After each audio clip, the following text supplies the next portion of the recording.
Bonjour, je suis Caroline du cabinet de recrutement Emergence RH. Skype est un outil de plus en plus utilisé, d'où l'intérêt de cette petite vidéo qu'on vous a préparée. Comment créer un compte, comment se préparer à l'entretien et pendant l'entretien Skype, quelques conseils et astuces. Une fois votre matériel prêt, vous pourrez télécharger Skype. Donc pour cela, rien de plus simple. Il vous suffira de lancer une recherche dans la barre de recherche Google en tapant Skype. Une fois sur le site internet de Skype, il vous sera proposé deux versions, donc soit une version pour Mac, soit une version pour PC. Vous n'aurez plus qu'à lancer le téléchargement et à vous laisser guider durant les différentes étapes. Vous devrez ensuite vous créer un compte, donc en renseignant simplement des informations personnelles, telles que votre nom, votre prénom ou votre adresse email. Il vous sera également demandé de vous créer un pseudo. Donc un pseudo, en fait, c'est simplement un identifiant qui va servir à vos interlocuteurs à vous retrouver, à vous demander en contact sur Skype. Donc je vous conseille vivement de ne pas choisir un pseudo fantasy. Choisissez un pseudo qui soit sobre et professionnel. Par exemple, le mieux serait d'utiliser votre nom et votre prénom tout attachés. Voilà, ne choisissez pas quelque chose qui pourrait vous discréditer. Vous devrez également vous choisir une photo de profil, donc comme sur la plupart des réseaux sociaux.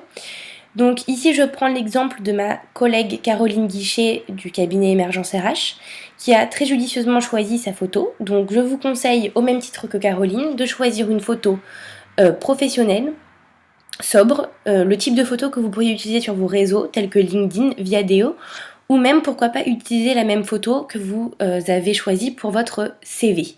Voilà, donc le plus important c'est de ne pas avoir de photos fantaisie. Dans cette partie de notre tuto, nous allons voir comment nous préparer à l'entretien à distance. Alors, premier conseil, prenez garde à vous isoler, à être seul dans une pièce afin de ne pas être dérangé. Alors là, par contre, ça ne va pas du tout. Donc je vais dire à mon collègue de ne pas me déranger jusqu'à la fin de mon entretien parce que ça ne fait pas très professionnel. Deuxième conseil, faites attention aux bruits parasites. Donc qu'est-ce que j'appelle les bruits parasites? Par exemple, là, vous le remarquez, ça ne va pas du tout, j'ai laissé ma fenêtre ouverte, donc on entend les bruits de la rue. Donc premier réflexe, on ferme la fenêtre, vous fermez également vos fenêtres et surtout vous pensez à désactiver toutes vos notifications, à vous mettre en mode silencieux sur vos téléphones. Voilà, donc on coupe tout comme si on était dans un vrai entretien en face à face, on se met vraiment en condition de calme et de concentration. Alors, là, vous le remarquez sûrement, on ne voit pas très bien ma tête, je suis dans une zone d'ombre. Alors, ce qu'il faut faire dans ces cas-là, c'est veiller à être bien éclairé. Donc soit vous pouvez vous placer face à une fenêtre, soit vous ne le pouvez pas. Et donc du coup, hop, un petit coup de lumière et tout de suite, ça va beaucoup mieux. Prenez garde également à votre tenue vestimentaire. Donc là, on peut dire que ça ne va pas. Je suis en t-shirt, donc on bannit également tout ce qui est débardeur, tout ce qui ne fait pas professionnel. Habillez-vous vraiment comme si vous aviez un vrai entretien en face à face. Donc on fait un effort, on s'habille de manière professionnelle. On n'hésite pas non plus à se recoiffer. Voilà, on fait vraiment tout pour donner une bonne image de nous, pour donner une image sérieuse à notre recruteur.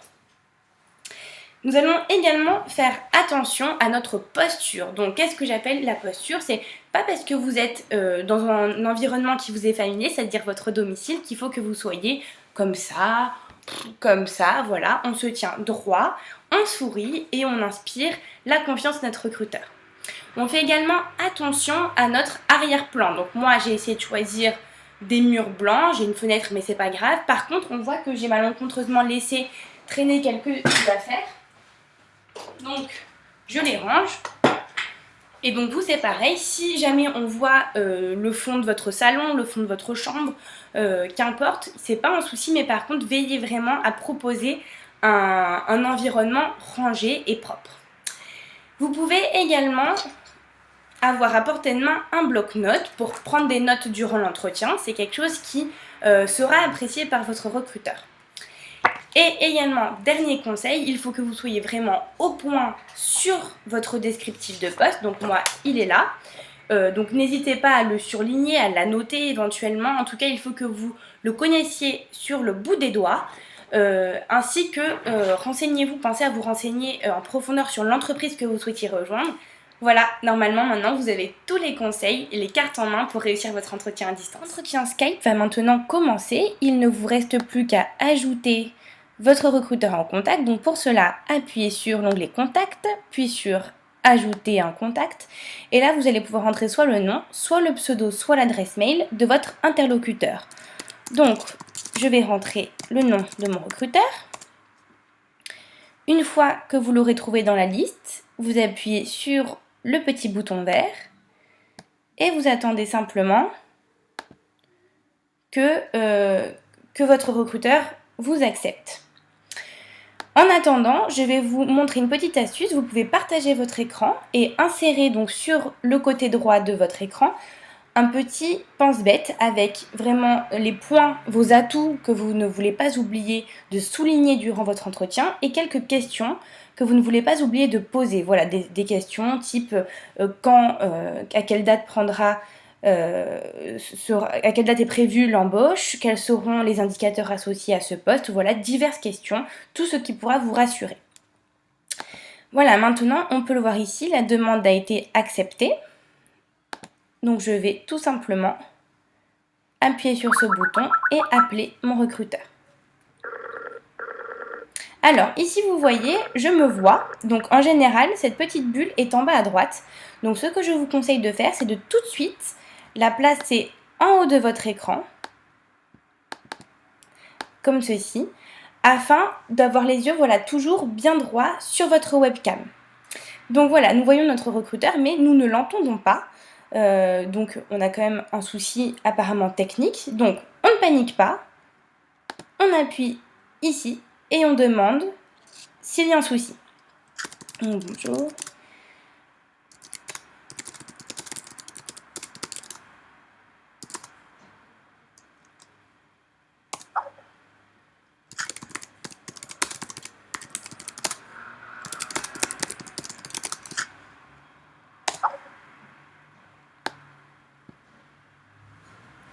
Donc voilà, ce que je suis en train de faire, c'est de proposer à mon recruteur de continuer notre entretien par téléphone portable, mais en conservant notre webcam pour avoir tout de même un visuel et pour pouvoir continuer à se voir.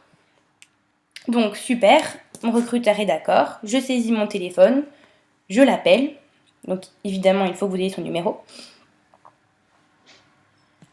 Bonjour, voilà, donc là nous sommes enfin en conversation, nous pouvons totalement converser tranquillement. Donc une fois votre entretien terminé, il ne vous reste plus qu'à raccrocher en appuyant ici sur le bouton rouge. Ce tutoriel est maintenant terminé. J'espère avoir été claire dans mes propos. Voilà, ce tutoriel était proposé par Emergence RH. Je vous invite à nous rejoindre sur nos réseaux sociaux. Il ne me reste plus qu'à vous remercier et à vous dire à très bientôt.